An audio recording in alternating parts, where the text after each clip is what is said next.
Do you know that over 600 million people worldwide play chess regularly? In the words of Bobby Fischer, chess is a war on the board, and the object is to crush the opponent's mind. We're going to give you shocking tips and tricks that will help you become the next Magnus Carlsen after a year of studying them in depth. If you are going to play your next chess game, make sure you watch these tricks so you can defeat your opponent. Let's get started. Number 1. Guard the center. We've recently spent a lot of time reading books and theories about opening and middle games. We have studied several chess theorists, including Giacomo Greco and Aaron Nimzowitsch, and the only thing we consistently found in every source and thought was the need to maintain the center. If you want to keep control of the board and foresee your opponent's actions, you need to understand how to guard the center. That is why chess players learn the Queen's Gambit. They rejected strategies before completing their research on the Queen's Gambit. Nobody hates to lose control, even if they're playing black. Well, we heard some players reject it before fully understanding it. Do you have any experience with that? Number 2. Concentrate on your pawn structure. Pawns serve as foot soldiers in the board game. You must construct a fort with your pawn. Go through the books, investigate notable chess games throughout history. But for your own benefit, you should learn how to structure your pawns. A strong pawn structure will give you control over the center of the board. But remember that every pawn move is permanent, and you cannot walk back with the pawn. You cannot undo a good or terrible decision. Anyway, have you ever wondered how those chess masters throughout history played their pawns? Number 3. Avoid isolated pawns. Always treat the pawns like hands. A pawn is only valuable if there are other pawns around it. However, if your opponent's pieces discover a solitary pawn, it is as dreadful as a broken door to a fortified fort. Your opponent might discover an unexpected path to your king via an isolated pawn. Wait a while. Have you ever noticed how a pawn's value skyrockets when it's got its pawn gang nearby? Number 4. Sacrifice your pawns wisely. Have you ever thought about sacrificing pawns wisely? Believe it or not, it's a chess superpower. One incorrect pawn offer and bang! Your game could be in for a jinx. There are a number of chess strategies that entail the sacrifice of a pawn, including the King's Gambit and Evan's Gambit. As a result, we recommend that novices and students of chess acquire the ability to sacrifice their pawns in a strategic manner. In the end, a single poor offering has the potential to jinx the entire game. Number 5. Be careful with doubled pawns. Doubled pawns can be difficult for beginners to grasp. First, let's explain. Consider this: you're playing black. So, when a black pawn captures a white piece diagonally, it ends up on the same file as its own type. The pawns at positions c3 and c4 are doubled.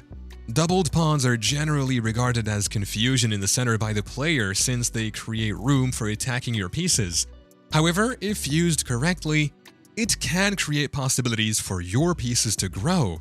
You can utilize this strategy when playing the Ruy-Lopez exchange variation. Number 6. Beware of passed pawns. In the event of passed pawns, all we can suggest is to make sure your opponent does not have one. On the contrary, if you have passed pawns, ensure that they reach the 8th line. What is a passed pawn? Passed pawns have moved past any danger that hostile pawns or pieces might pose. With little effort, a passed pawn can advance to the 8th line and become a bishop, rook, knight, or even a queen. However, it is a bit tough. On the one hand, you have protected passed pawns, while on the other, you have an outside passed pawn. We recommend that every beginner learn everything there is to know about passed pawns. They can be either extremely beneficial or detrimental to your game. After all, as Aaron Nimzowitsch stated, a passed pawn is a criminal who should be kept under lock and key. Mild measures, such as police surveillance, are inadequate. Number 7. Don't use your queen too soon. Now that we've exhausted you with pawn tips and tricks, let us talk about how to properly use the queen. Undoubtedly, the queen is the most powerful chess piece on the board. It can move in both straight lines and diagonals. We appreciate how tempting it is to utilize the queen for beginners, particularly to create mating opportunities on f7 or f2. Despite the temptation, we advise against it. Take your time when structuring your pawns. Build additional pieces, such as knights and bishops. Focus on knight and bishop movements. Use a well-studied chess opening rather than playing impulsively at first. Do not utilize the queen until absolutely essential. Number 8. Free your rooks. Although it may seem impossible to release your rooks in the early rounds, we feel you should do so. The rook is an efficient weapon. It may go vast distances in addition to straight lines. We recommend casting as soon as possible. You may also try pushing your A-pawn up the board with a proper strategy to allow your rook to move into open files. Believe me, it can be quite handy. Read rook strategies to learn more about how powerful rooks are. Number 9. Don't overuse a single piece during the opening. During the beginning of the game, we have frequently witnessed novice players, including myself and others, at times making excessive use of a single powerful piece. For example, a player moved their queenside knight to c3, and then in the following move, they played the same knight to a4, e4, or e2. Isn't that something that just doesn't make any sense? Never, ever do it. If you want to develop the pieces, you should try to move them one by one. Number 10. Plan king safety beforehand. While other pieces have multiple functions and the king only travels one square, we occasionally focus less on the king. However, keep in mind that your victory is solely dependent on the safety of the king. Try to focus on the pawn structure to protect the type. However, an open center might also be safe for the king. Our advice is to only keep the center open when you have complete control over it. Number 11. Use lesser-known strategies and rules. Chess is one of the few games in the world, with roots dating back to the 8th century in India, when it was known as chaturang. Read about the history of chess. Try reading previous theories and techniques. Using a well-known strategy is a smart option. However, your opponent is more likely to research what you study, especially if it is popular. As a result, it is beneficial to understand chess theories and apply lesser-known methods. You can study lesser-known rules like threefold repetition, promotion, touch moves, and the 20 by 40 by 40 chess rule.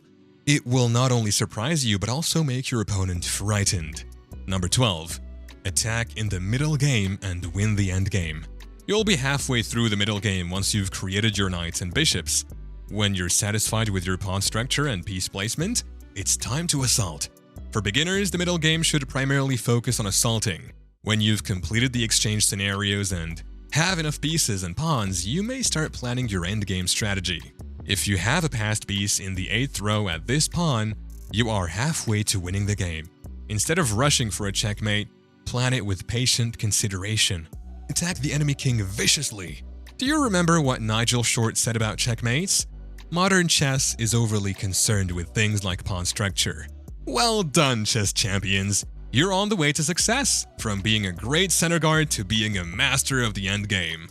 For us, chess is more than just a game. It's an exciting mental journey. If you like this video, make sure to like it and hit the subscribe button.